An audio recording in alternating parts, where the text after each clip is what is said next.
Welcome to Business of Being Black with Tammi Mack. It's Friday. Tonight, we're talking about why Black Lives Matter is facing yet another investigation. And guess which celebrity is ready to go to war? Get ready for another round of the political and trending highlights of the week. Please welcome my Friday co-host, activist and radio personality, Dominique DePrima. Hey, Tammy. Political analyst, Ed Sanders. Tammy, good to see you. Comedian and filmmaker, Alicia Cooper. Hey, Tammy.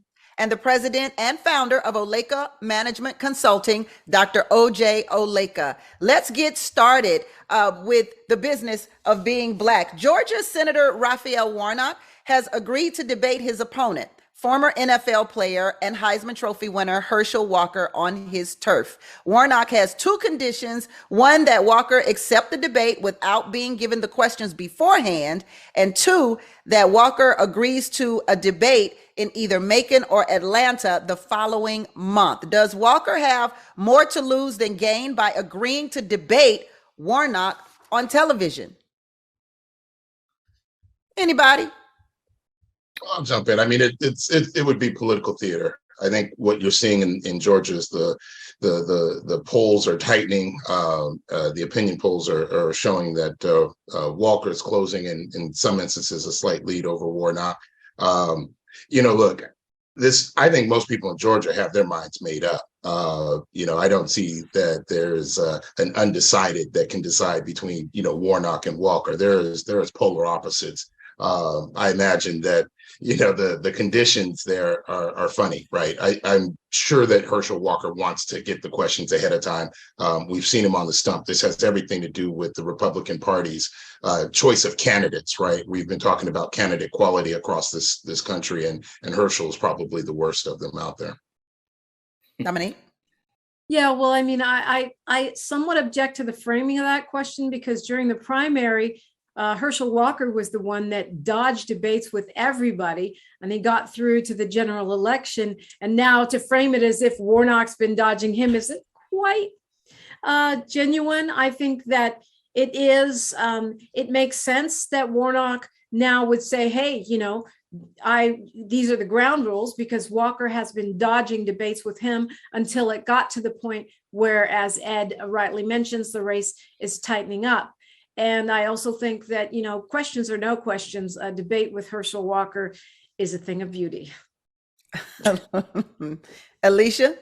I agree. It's definitely going to be a thing of beauty. And Herschel Walker, whenever he starts talking, it's some weird word salad. And I understand why he was dodging debates. He needs to keep figuring out how to dodge them, because it's not going to look well for him or end well for him. He doesn't even answer the question being asked to him. So I'm going to tune in, though. If there is a debate, I will tune in. I think everyone will be tuning in. Dr. Oleka, will you? I think you all are seriously underestimating Herschel Walker as a candidate, especially considering the fact that he's coachable. Look, he came up here to Kentucky for a fundraiser. Obviously, Leader McConnell has a vested interest in seeing Republican nominees win. People who were there said that he was very strong on the stump, that he was asked questions that were pretty pointed, and he answered them well. People obviously talk about how he was as a candidate during the primary. What I'm told is that he has improved significantly. He has changed his team.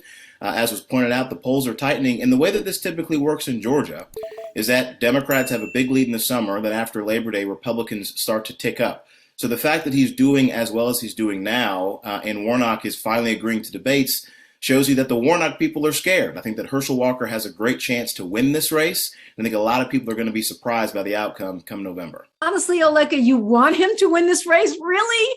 That's stunning. So, I mean, look, I think the people of Georgia are going to have to make a decision. And I think that the American people would benefit from having Republicans in charge of the United States Senate. What the Democrats are doing, what Joe Biden has done in terms of inflation with regard to some of these other policies, I think that Republicans would do a good job in stopping some of the worst impulses of the Biden administration. And Georgia could be the state that makes that call. Dodges questions, pivots to talking points. Got it. Who, me or Raphael Warnock? You. Congressman Oleka, you. Black Lives Matter Grassroots is suing Black Lives Matter Global Network Foundation executive for allegedly stealing $10 million in donations. Now, Dominique, we've talked about this often, and you have often reminded people or even shared with people for the first time the knowledge that there is a clear cut difference between Black Lives Matter and Black Lives Global Network. So what does this mean for the branding of Black Lives Matter as a whole? Well, two things. Number one, the tease said Black Lives Matter faces another investigation. What does that really mean? This is Black Lives Matter, the people who started it, the people who do the protests, the people that show up at funerals, at courthouses, at legislative sessions. Those people are suing the people that are controlling the foundation, which is the money arm, which has been taken over by consultants. Black Lives Matter locked out of its own social media platforms. They're suing to get their platforms back. They are suing to get the money that people donated in good faith back. And they are suing for the soul of Black Lives Matter to get their good name back. So a consultant, this Bowers dude, who was never an activist within Black Lives Matter, went to his first protest in the last year or so, has now taken over. It happened during the transition. He seized control of the board. He became the sole board member for a while, and then appointed a couple of his friends as board members, and they are now the 3-person board. So it's not like this is some outside investigation. This is a battle for the soul of Black Lives Matter. It's the people of conscience within the organization standing up and saying, we want to make sure that we are transparent and that we allow the people to have their will done, whether it's the communication on those social media platforms or the use of those dollars. Alicia, what will this mean for the brand? I mean, it all sounds bad because people don't know the difference. They hear Black Lives Matter and they just run with it. Oh, this is a fraudulent company. Oh, $10 million is missing. Oh, we should have never donated, and not realizing that there's a difference between the two. And that's, to me, the biggest problem. And I don't even understand why somebody would try to steal in the computer age, technology age. You're going to get caught. And that's exactly what happened here. And when you get caught, you're going to make the whole Black Lives Matter brand look bad. And that's But it's not a brand, it's a movement. I mean, you guys talk about it like it's Nestle's or Coca-Cola. This is the struggle against racism and state-sponsored violence. It's not a brand. And if you look at the Pew Research, people know that. It is the most trusted organization to help Black people overcome anti-Blackness and state-sponsored violence. That's what makes it a brand. And I think the bigger issue here is that, as a country, charitable giving is key to what we do, right? We give money to causes to try to help. And we give to trusted brands. And I think where the issue is that, BLM, and this will be some theater. I mean, but where we give is a critical issue. And let's just take a look at the Red Cross. You say the Red Cross, and when there's disasters, we all feel comfortable giving to the Red Cross. That brand is trusted, but people do. By who, Ed? By who? But look, they raised 500. What I'm about to point out is that after the 2010 earthquake in Haiti, they raised $500 million to help Haitians. But when you start talking to Haitians about where the $500 million went, there's questions raised. You can talk to the former prime minister and they tell you that the money didn't get there. The issue of branding has everything to do with how people give. And for Black Lives Matters, while this will be, a bit of a news story, protecting that brand so that the movement that you're referencing continues to be able to raise money is important. That's why this is a sad story. Oleka? Dr. Oleka? I think by and large, this doesn't do a whole lot to change the brand because outside of Dominique and some activists on the left, the brand isn't any good. The foundation has been corrupt for years. We've had these conversations over and over and over again. How many scandals is it going to take for corporations, for the American people to realize that this brand is bad, this foundation is bad? Are there people who actively care about the issue of making sure that Black people are treated equally? Sure. But there are a number of different local organizations that you could give to that you do trust. A number of different churches you could give to that you do trust, a number of different corporate foundations you could give to that you do trust. The fact of the matter is, Black Lives Matter as a foundation, despite the good work that Dominique is trying to say with regard to some other people on the ground, has a bad brand, and it has a bad brand for good reason. Some of the things that this foundation has been associated with have been terrible. And there's nothing that anybody can do about that except for the people that Did are we on the board. but did we expect Dr. Oleka to say anything else ever, no matter what they did? And the fact of the matter is the Global Network Foundation has only been around for a couple of years. Black Lives Matter has been around since 2013. Do you know who Andrew Joseph III is? He's finally, him and his family finally getting their day in court on Monday, trying to end qualified immunity, trying to get justice for this 14-year-old boy who was taken, abandoned by the side of the road, and then killed due to police negligence in Tampa. It took them 8 years to get their day in court. With the help of Black Lives Matter, they're there. The people that don't trust the brand are the politicians and the media. The regular people, regular Black people, know that the work continues to be done. They had a founder of the organization who bought several houses. They now have somebody who is stealing from the foundation. Dominique, what did you say to me earlier? Talking points. You dodged No, it's the not talking points. Shalomia Bowers is a consultant. So let me ask. The reason we know about the theft is because it was reported on the 990s. Let me ask this to Dr. Oleka, only because you mentioned about the brand being destroyed or destroyed. Ed talked about the Red Cross and how it received $500 million, and it too didn't do what it was supposed to do with those funds. Why does Black Lives Matter get harsher treatment than that of the Red Cross, you think? Well, I think Dominique brought it up before. If the foundation's been around for 2 years, it requires a bit more scrutiny than an organization that's been around for a long time. It's one thing to have some concern about a foundation that's been around 2 years, an organization, or at least a movement, as Dominique calls it, that's been around less than 10 years, and the Red Cross, which has been a stable foundational brand, at least in the United States, for significantly longer. It just takes more and more questions for an organization. A stable foundational brand that uses a huge amount of money on administrative costs. Let's take a quick break. We'll be back.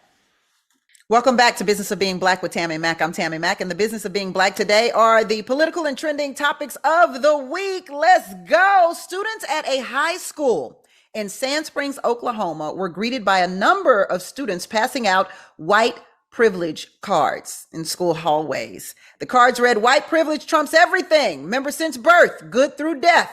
Card holder, scot-free." Oh boy, oh boy, oh boy. One student said he was handed a card and called a racial slur. About 40 teens staged a peaceful walkout in protest of the cards. The school superintendent announced that the students involved would be reprimanded, but they did not specify what the punishment would entail. Does this mean that those white privilege cards are working, Dr. Oleka? Well, I think what is important to note about the story is that there are a number of students who walked out, which shows that this was not a uniformly accepted thing within the school. The superintendent did come out and publicly say that they were going to reprimand the kids. The difficult thing here is that this is a public school. It all depends on what is in the code of conduct. To pass out a card like this, as stupid as it is, quite frankly, and as ignorant as it is, it still is protected under free speech. So for a perspective, you're able to do these things. Now, again, it was clear that everybody involved didn't like it, that kids were not for it, and so they walked out and the superintendent did something. But I think that there's more to be done. This actually has been going on for a while. I saw a story about this in February. So I don't know if it's just become popular or what, but hopefully kids will be able to figure out a way to not do this, and superintendents across the country will stamp this kind of thing out. Or maybe they'll enter it into the code of conduct that you're not allowed to do that. I don't know. That's a good idea. Dominique? Yeah, I think if they call you the N-word while handing you the card, that may go beyond the limits of freedom of speech over to bullying, harassment. The other thing that's ironic to me about this is that most white supremacists or racism deniers say that there's no such thing as white privilege. They try to act like this is just more of us whining rather than acknowledging the systemic privilege that's baked into our penal system, our education system, and our financial institutions. So the fact that they're handing out white privilege cards and acknowledging their own privilege and at the same time using it as a club to try to denigrate people of color is ironic, beyond ironic, and shows you the kind of really dumb rhetoric that comes with the Trump era, if you will. Ed? Yeah, I think I was taking, this is Oklahoma, right? And they've banned critical race theory and they seem to to really not want to dive into issues of race. This neighborhood is just a stone's throw from Tulsa, right? And we're just over 100 years from the Tulsa massacre, which, for African American families in the region is an enduring history.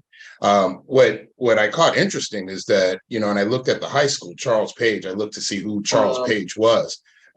He was an Oklahoman that made money in oil, but after that Tulsa massacre, opened up his homes and orphanages to African Americans that needed places to stay. So it ends up really being ironic at a high school for a philanthropist that was helping people displaced and dealing with the massacre that that students at his school are doing something so insidious. Yeah, Alicia, go for it. Yeah, and when I thought about this, the first thing I thought about was this is obviously starting in the home. For you to feel protected enough to go out in public with your white privilege card, to me, that sounds like your parents are teaching you about white privilege and watching a lot of Fox News and sounding like these people that when you see the kids, you already know what's being taught in the household. I don't think a kid would do this if they weren't supported back at home. And a white privilege card, what kind of, is this supposed to be funny? And then you hand it to somebody, call them a racial slur. First of all, I want to know what the racial slur is. I hate when people say a racial slur. If you're bold enough to say it, we should be bold enough to be able to hear what the slur was. I don't want to guess what the slur was. I want to know exactly what was said. And these kids need to be punished to the fullest extent. You need to send a message to the others and make sure it doesn't happen again. I don't even understand the point of this whole thing. Yeah, it does seem, Dr. O'Laker, you said that if it's not in the code of conduct, borderline, crossing over our amendment rights. But it does seem to be a form of bullying. If there is a white privilege card and you are of another ethnicity, that seems to be a bullying tactic to me, no? Well, I mean, this is the challenging thing about bullying, and I'm saying this as the perspective of somebody who taught in a school. Somebody can say, well, I was bullied. The same exact action can happen to another student. They say, oh, I don't think it's a big deal. And then someone else can say, oh, yeah, actually, I like the tit for tat, the back and forth.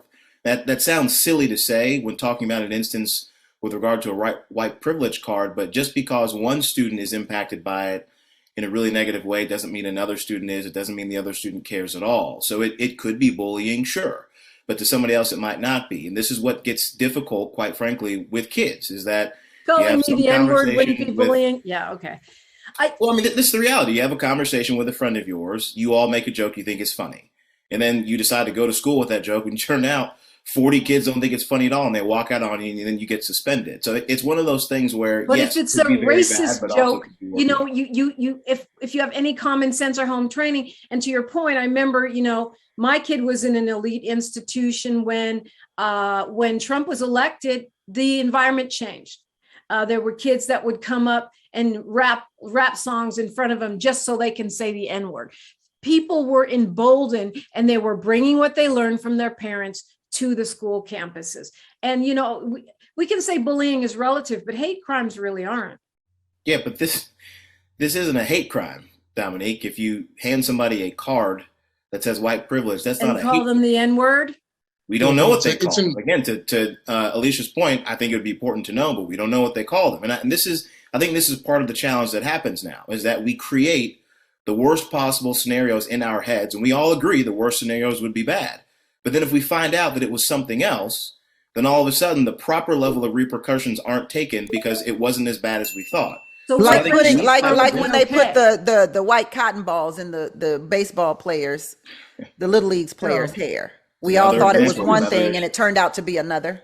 Right, but this one is really more specific, right? This is really an organizing tool for white students on the campus, right? It says white privilege, so they're handing it out. So any student that gets it, if you're white, you're being organized into a group that now believes that it has privilege, and presumably it's going to exert that privilege on the others. That's why this is a concern. It's not even if you think it's a joke, it isn't, because what it is doing.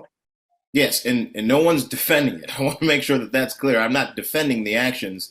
I'm saying whether or not the school has the type of authority that is being suggested here to do things that maybe they don't have the authority to do. What I'm saying is, from a school perspective, somebody who has been a classroom teacher, it is not as simple or as easy to reprimand kids when they do something that is obviously the wrong thing to do. It is, because we see Black students getting suspended for far less every day across this country.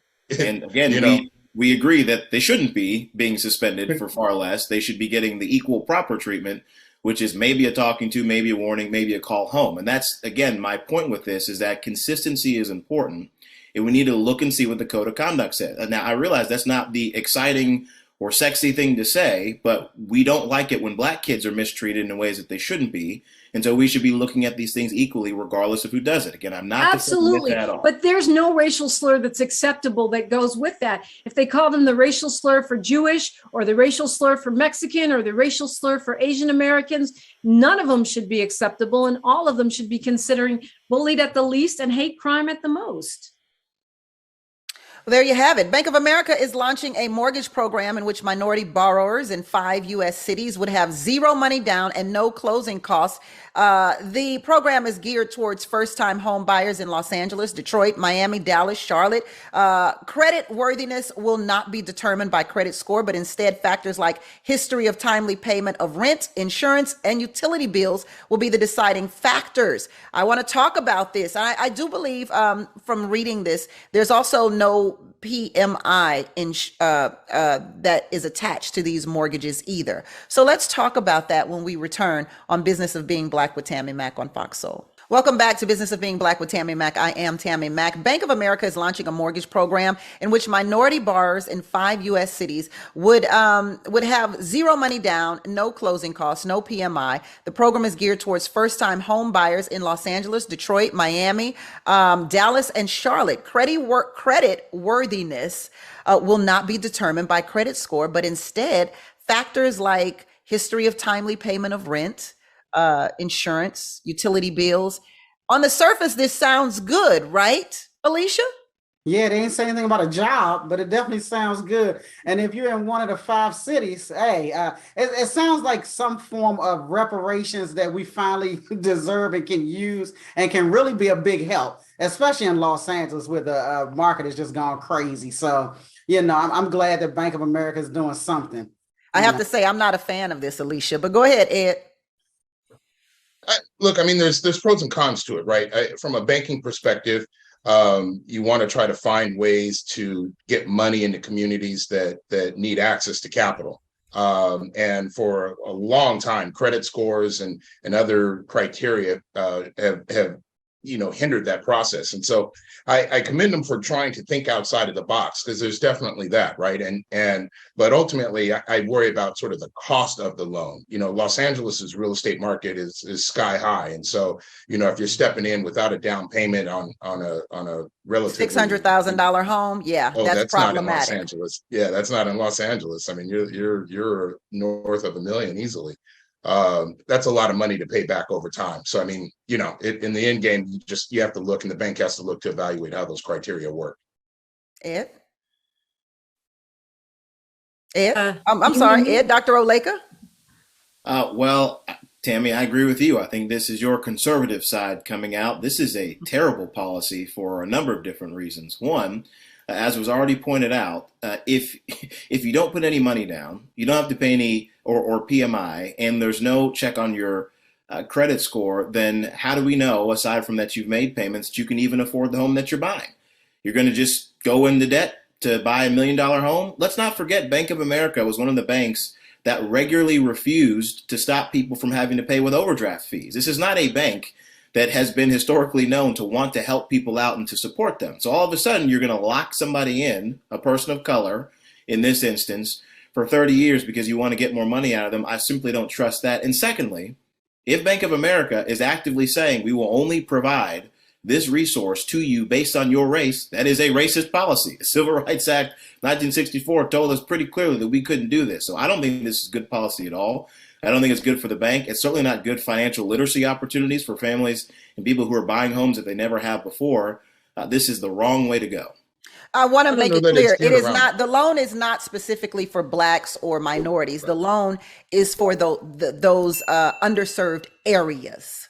But even if it was, that doesn't make it racist. It makes it affirmative action. Love the way Dr. Oleka just painted all corrective actions and reparations and affirmative action is racist. No, it's just something Republicans don't like.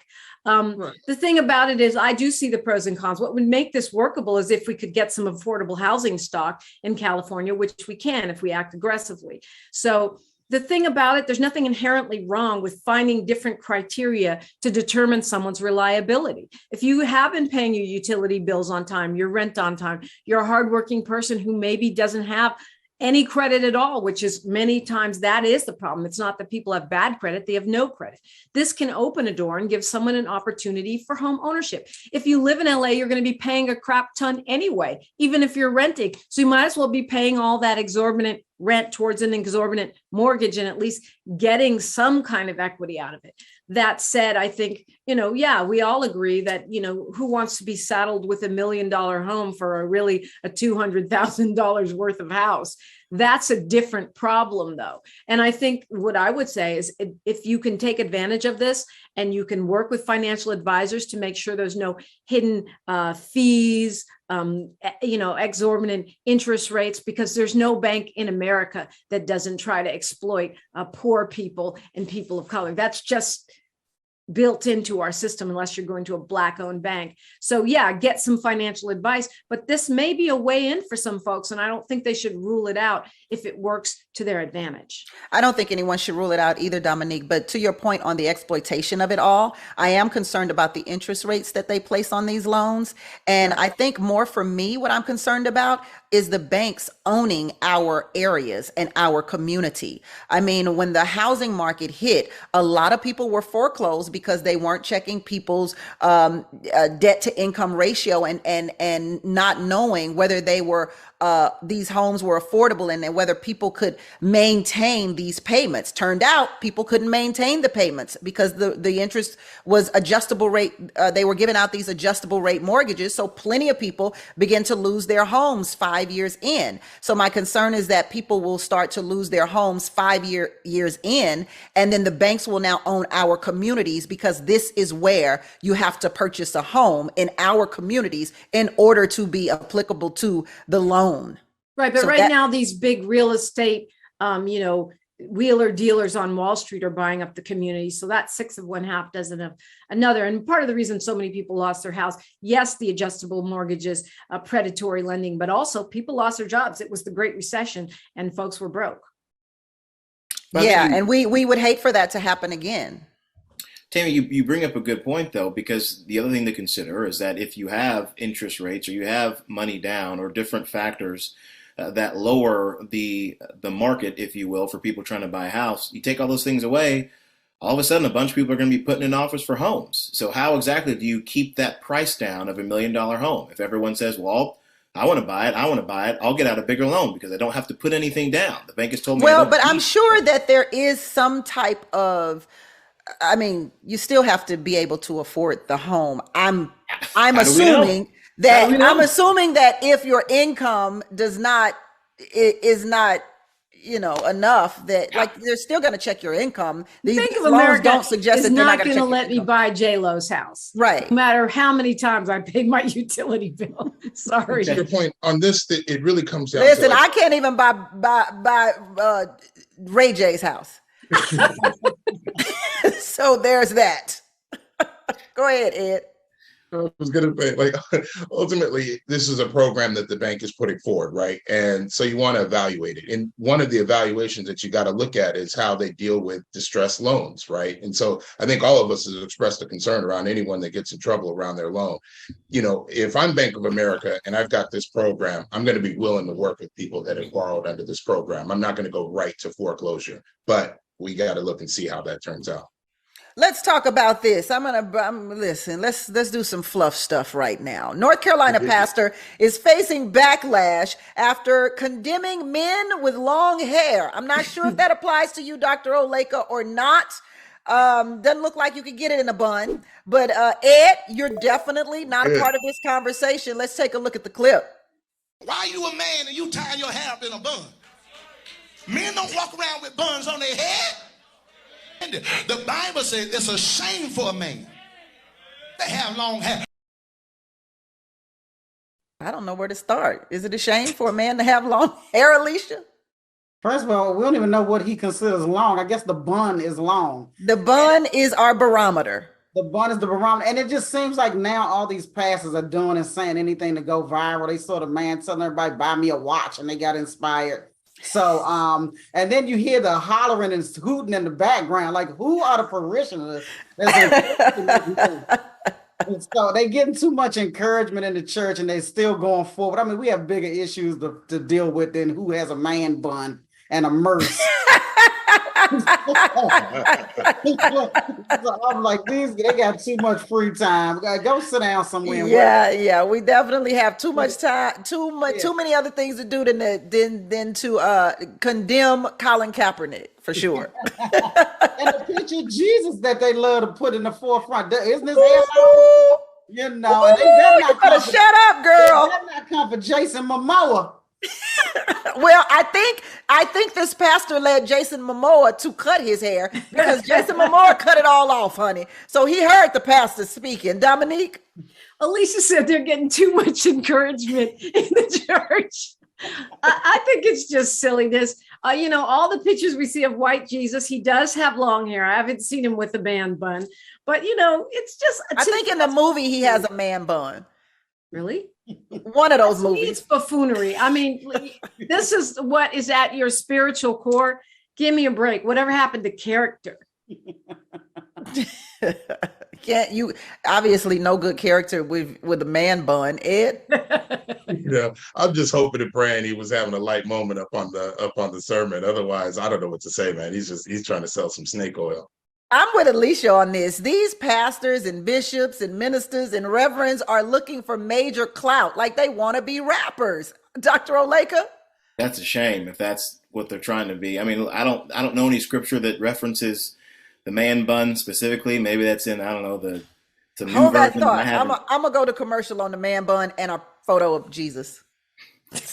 Welcome back to Business of Being Black with Tammi Mack. I'm Tammi Mack. And Jackson, Mississippi, a predominantly Black city, is going on 2 weeks without clean drinking water. And although the water pressure is back to normal levels, a boil water advisory is still in effect. And now Baltimore, Maryland, a city with 62% Black population, is experiencing water contamination in their water supply. According to ABC News, E. coli samples were found in some areas of West Baltimore, affecting more than 1,500 people. What are your thoughts on this water crisis continuously plaguing Black communities? And should residents have to pay their water bills when they don't have access to clean water? I think they just found some E. coli sampling in water in the water in Los Angeles too.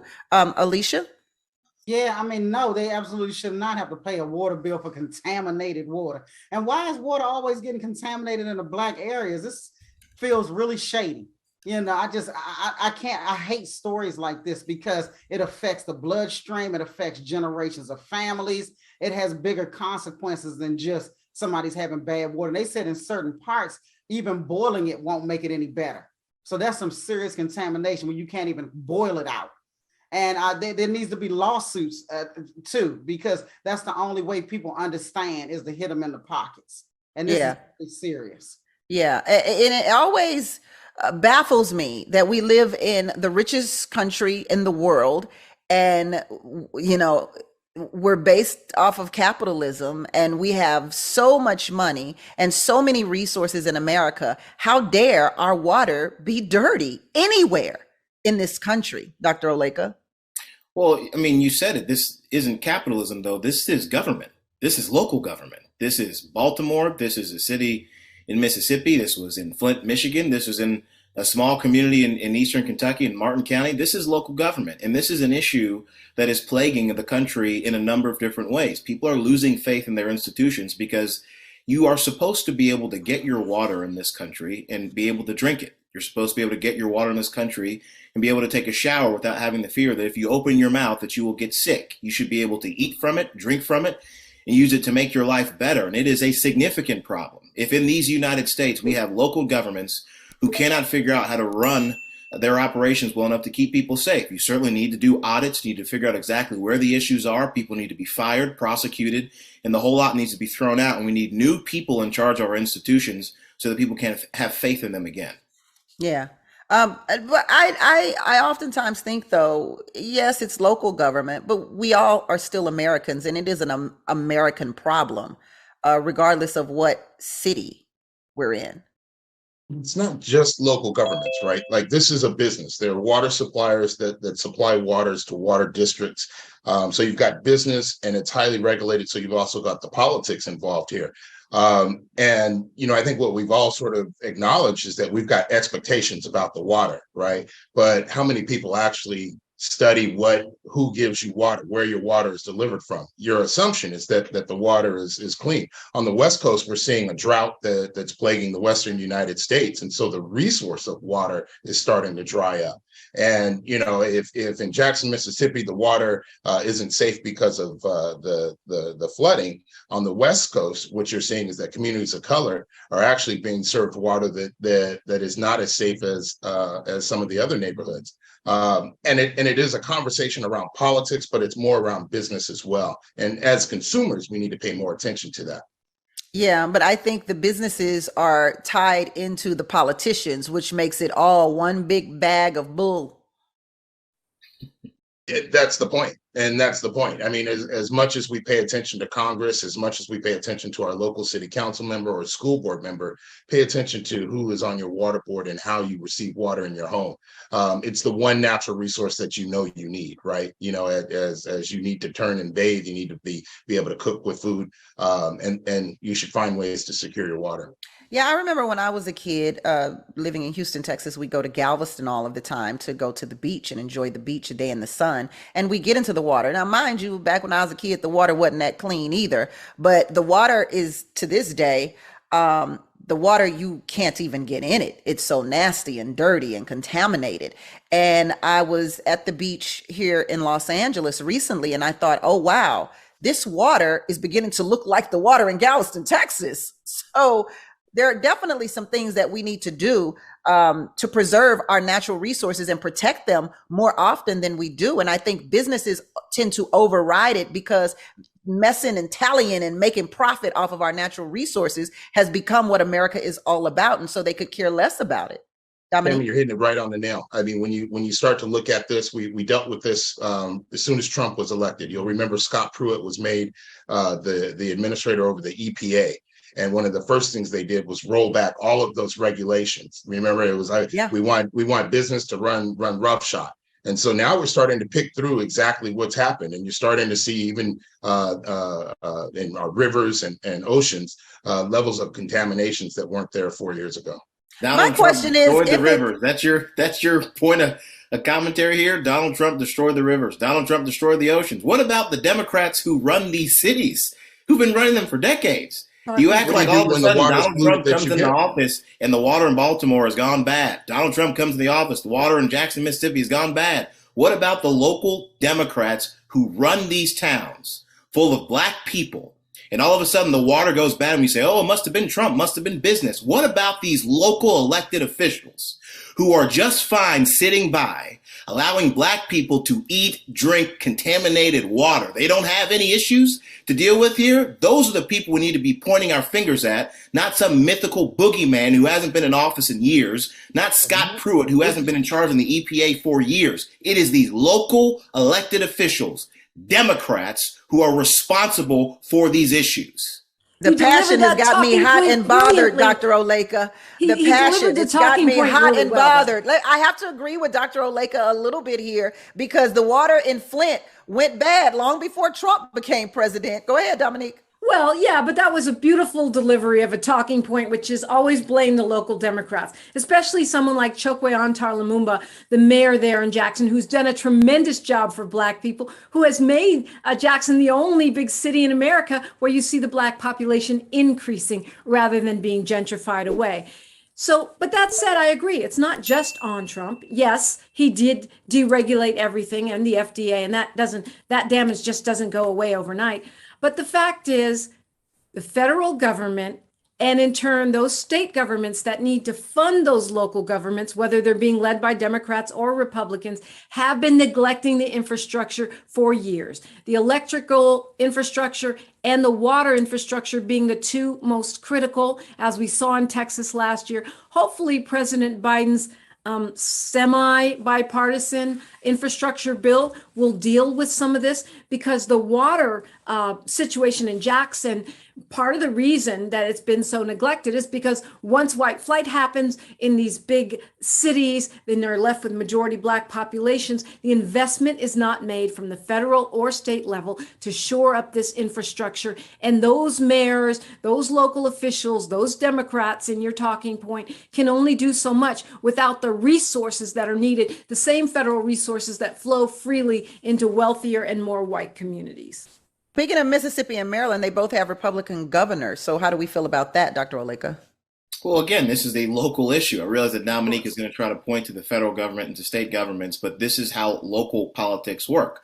You have a local sewer system, you have a city manager, you have people who are responsible in these local communities to say, here are our issues. If they don't do anything about it, what are you supposed to do? Also, as was pointed out, if this is supposed to be an issue with governments across the board, the feds are going to be responsible, as Dominique has pointed out, for bringing down money. Who controls the federal government these days? The Democrats. So you cannot squeeze a state governor without at all saying that locals are responsible. And you cannot point to the federal government with Scott Pruitt and Donald Trump, who hadn't been in charge since 2018, and not say, well, what about Joe Biden, his EPA administrator? What about Congress and the Democrats who run things there? I think the point was that big business had run amok, and that's why we were talking about the EPA. Now, if you want to focus on local issues, sure, you highlighted a couple cities, but the vast majority of African Americans live in cities that are maybe rural in the South, that are in those states that are controlled by Republicans, and they make policies that impact our communities. It's not just it's a local, state, and federal problem. Let's take a quick break, and we'll be right back to finish Business of Being Black with Tammi Mack on Fox Soul. Welcome back to Business of Being Black with Tammi Mack. I am Tammi Mack on Fox Soul. Yay, what Yeezy? Kanye West is at war against Adidas and its senior vice president, Daniel Cherry. The 44-year-old music mogul and founder of Yeezy took to Instagram to accuse the company of selling knockoff Yeezys, and he claims they tried to buy him out for $1 billion. Ye believes Adidas is trying to push him out. Before he posts, he released messages allegedly between him and estranged wife Kim Kardashian discussing their children's education, confessing to having a porn addiction, and calling Tristan Thompson and Travis Scott sperm donors. Only sperm is not the word he used, I might add. And I think he was also referring to himself when he did that, though. Switz Beatz and Diddy stand with Ye and his attacks against Adidas and the war against culture vultures. Now, I'm not sure if this even applies now, because since Queen Elizabeth has died, Kanye West says he's forgiven everybody and has no ill will towards anyone at this particular time, citing his feelings of the Queen passing away. So what are your thoughts about this Adidas situation? Dominique? Well, I mean, look, Ye is clearly one of the areas where his genius, and I do believe he does have genius, shines through, is in design. I mean, I'm not an expert on sneakers or even couture, but clearly he has some genius and people do copy him. Kim Kardashian has admitted that her Skims line and a lot of her styling while she was married to Kanye West, when he was Kanye West, was done by him. So I think it bears serious consideration. Many times these originators of Black brands and trends are copied and cannibalized by these big corporations. And that's where we need to make sure that credit is given where credit is due and money is given where money is due. I didn't know Kanye and the Queen were that close, though. Well, listen, I feel like Adidas still owes reparations to Run DMC, but hey, that's just me. That's just me. Real talk. Go ahead, Ed. Well, I mean, that's right. I mean, you're looking at corporate warfare, right? I think what we're seeing here is that Kanye can fight back where I think other branders or marketers haven't been able to. Kanye can reach millions like that, and so the more he tweets, the more he talks about it, what he can do is damage the Adidas brand. And that's his way to fight back. Hopefully it drives more sales for the Yeezys, makes more money. We'll see. Dr. Oleka. Yeah, I don't know that he can actually do damage to the Adidas brand with the way that he's going about things, because as brilliant as Kanye has been on some other topics before, I think when you focus the issue on you and your wife and some of the addictions that you have, if you're a major corporation, you're going to engineer the narrative that way. And you're not going to talk at all about the issue with regard to copying or this and that. I think Adidas probably knows what they're doing here. I wish that Kanye would maybe go about this in a different way, fight these things out in the court of law. That's where money is typically able to equal things out. Influence Kanye obviously has, but if you are a supporter of Adidas, we talked about the brand conversation earlier. It takes a lot more than one story from one celebrity to deface a brand like Adidas. I saw a tweet. Might not buy those shoes. I saw a tweet that said Kanye said slavery was a choice. Well, signing that contract was a choice too, so I don't have your back, bruh. Alicia, go ahead. Kanye, it's always something with him. And I think some of this stuff is generational. I'm not an Adidas person, I'm a Nike girl myself. But and I hope the best for him and everything that he's doing. But Kanye is different. He's been able to do stuff few people have been able to do. They made a white man, made a white woman. Made a Kardashian go back to dating a white guy. So that's historic. And I just hope that he doesn't evolve into a man bun so that he can get into heaven. I just say rich people's problems. Nothing that comes across the board when it comes to Kanye West, I am interested in, because it seems like every time he has a problem, it's right when he's about to drop something, a new record, a new line, a new acre of land, whatever it is. It always seems to go hand in hand with some type of promotional gimmick. And so I don't trust anything Kanye says, as genius as he may be, though, Dominique. I will respect that aspect of him, because clearly anybody who can become what he is today is a genius. There's been talk about who's going to replace Daniel Craig as the new James Bond, and many speculate that the role will go to Black actor, not Idris Elba, but John Boyega. Or I should say John Boyega disagrees that a Black man will get it at all. So during a recent interview, I would love to see John Boyega as he said he's skeptical at the thought of any Black actor becoming Bond. What do you think of this? Black actor Bond, Dominique? I'm rooting for everybody Black. You know what I mean? They can shoot Nick Cannon as James Bond. I'll take any Black actor over the alternative. Okay. All right. There you have it. Ed?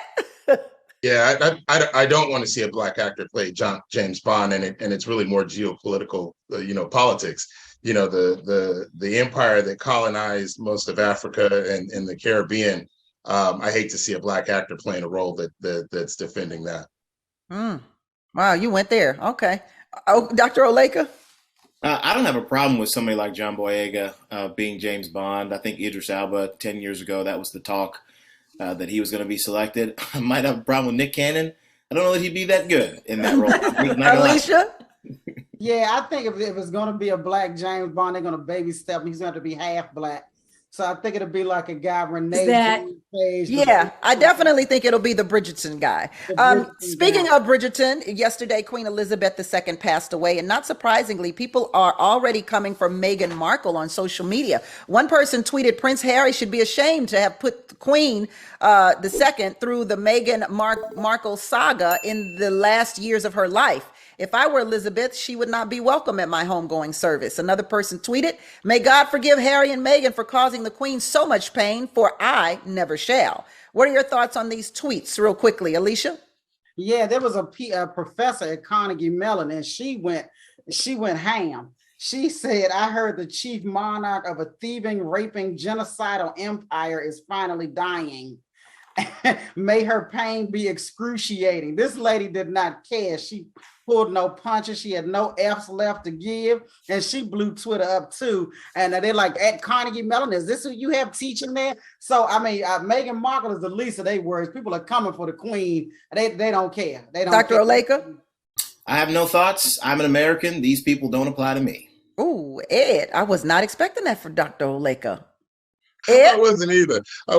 But in a couple of those tweets, I see words like pain and saga, and Queen Elizabeth died, and they're so focused on Meghan Markle. It's just, they can't help themselves.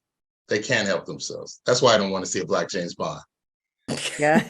Before we go, our brother and friend of the show, comedian David Arnold, passed away on Wednesday. He was 54 years old. Arnold is best known for headlining 2 Netflix comedy specials and served as showrunner for Nickelodeon's That Girl Lele. And he was just 3 shows into his 4-month national comedy tour, Pace Yourself. Arnold was a guest on my show in 2020, and he will certainly be missed. I know the comedy world misses him as well. Alicia, you want to give us some final words on David Arnold? Yeah, David was a genius. And I just looked at some old text messages that he and I had. It just lets you know that life is so short. We all think we have tomorrow. We do not. So anybody you missing, anybody you love, reach out to them today, because I just prayers out to David's family. I love to watch the videos of him and his 2 daughters and his wife. They were such a great nucleus, and it's just a sad time for everybody that knew him and loved him. Yeah. Dominique, did you want to get in? Yeah, I actually recently interviewed David Arnold, and really peaking in his career, his Netflix special, being one of the few Black showrunners in Hollywood, being a family man, and dying at the age of 54. Just prayers and condolences to his family. For sure. And we leave you with David Arnold. It's the Business of Being Black with Tammi Mack on Fox Soul.